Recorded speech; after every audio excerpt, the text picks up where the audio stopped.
Olá, Modiquinhosta. Sabias que em crioulo usamos duas formas diferentes para dizer coisas simples como eu, tu ou nós? Pois é, temos uma forma normal que usamos no dia a dia e outra forma mais forte que usamos para dar ênfase. Neste vídeo vamos ver qual é a diferença entre essas duas formas e quando usar cada uma. E no fim vamos ver uma tabela com exemplos que vai deixar tudo mais fácil de perceber. Bora lá? Em crioulo de Santiago nós usamos duas formas diferentes dos pronomes pessoais. Uma é a forma normal, ou seja, a abreviada, e a outra é a forma forte. A forma abreviada é a que usamos no dia a dia, normalmente sem dar destaque. Por exemplo, está come quer dizer estou a comer. Simples, direto. Já a forma forte ou enfática é usada quando queremos dar destaque, corrigir alguém ou mostrar que é aquela pessoa específica que faz a ação. Por exemplo, a mim está come. Eu é que estou a comer. Aqui, a mim dá ênfase, tipo, não é mais ninguém, sou eu. Outro exemplo, Buca sabe, tu não sabes.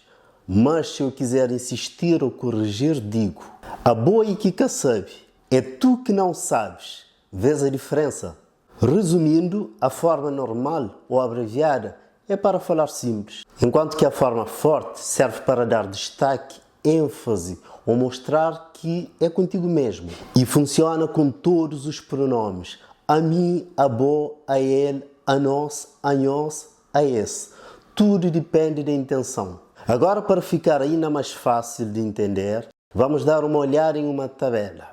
Ela vai mostrar como usar essas formas com exemplos práticos para cada uma delas. Então, pessoal, temos aqui o nosso pequeno suporte, a nossa pequena tabela. Vamos poder então ver a forma enfática, a forma forte, não é? A forma abreviada para os pronomes pessoais. A forma enfática para a mim tem a sua forma abreviada que quer dizer eu. Temos aqui um exemplo, está canta. Abo, anhô ou anhã, um bocadinho mais formal. A forma abreviada seria bu, nhu ou nhã, que quer dizer tu. Buca tem problema.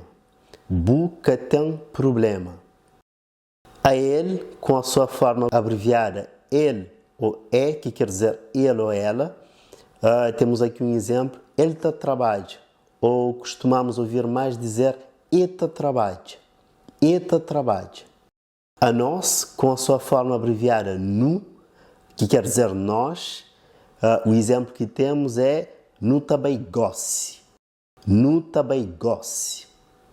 A nós, com a sua forma abreviada nós, que quer dizer vós, nós castali. Nós castali. A esse, com a sua forma abreviada esse, que quer dizer eles ou elas, temos aqui um exemplo, esta papechão. Esta papechão. Pronto, agora já sabes a diferença entre a forma normal e a forma enfática dos pronomes em crioulo. Se gostaste, dá um like e subscreve o canal, isso ajuda muito e motiva para trazer mais conteúdo na crioulo para bom. Obrigado por assistir, nos espero no próximo vídeo.